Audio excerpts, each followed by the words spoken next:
بسم الله الرحمن الرحيم. سأل سائل بعذاب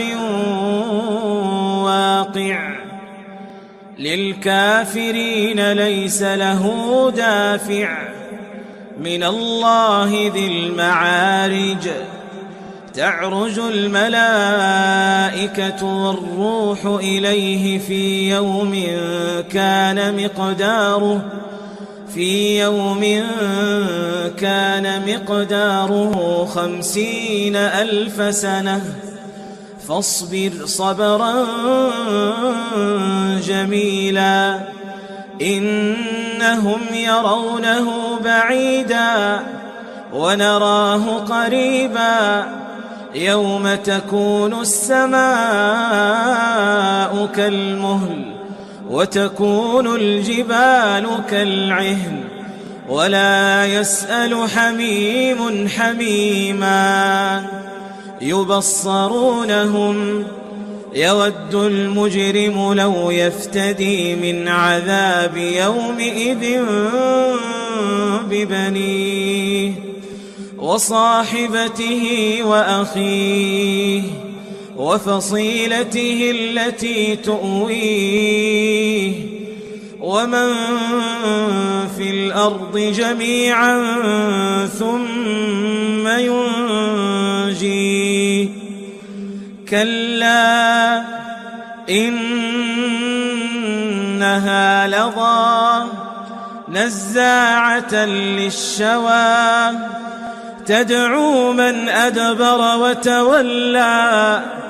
تدعو من أدبر وتولى وجمع فأوعى إن الإنسان خلق هلوعا إذا مسه الشر جزوعا وإذا مسه الخير منوعا إلا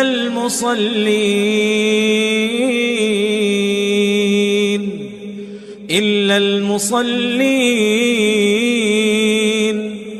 الذين هم على صلاتهم دائمون والذين في أموالهم حق معلوم للسائل والمحروم والذين يصدقون بيوم الدين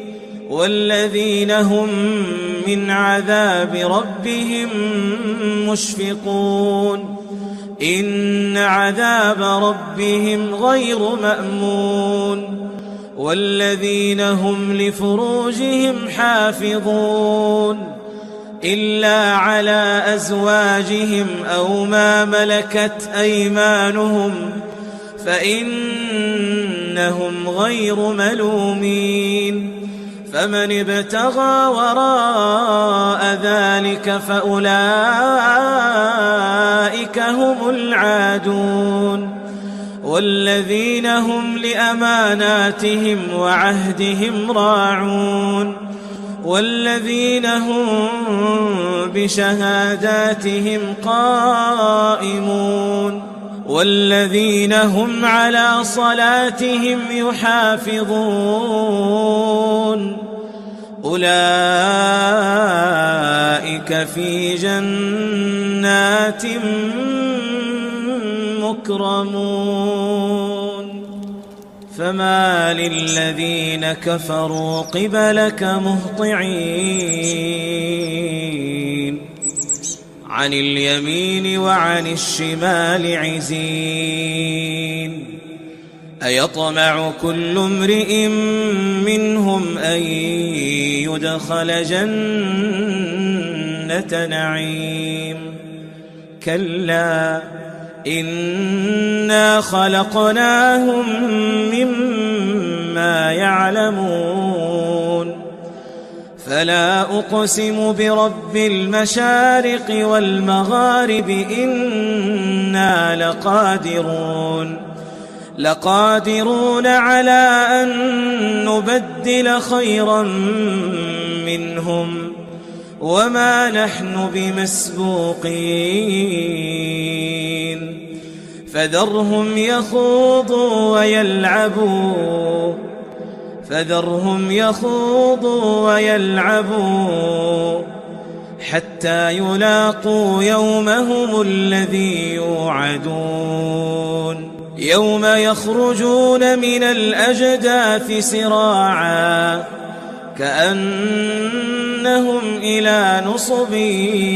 يوفضون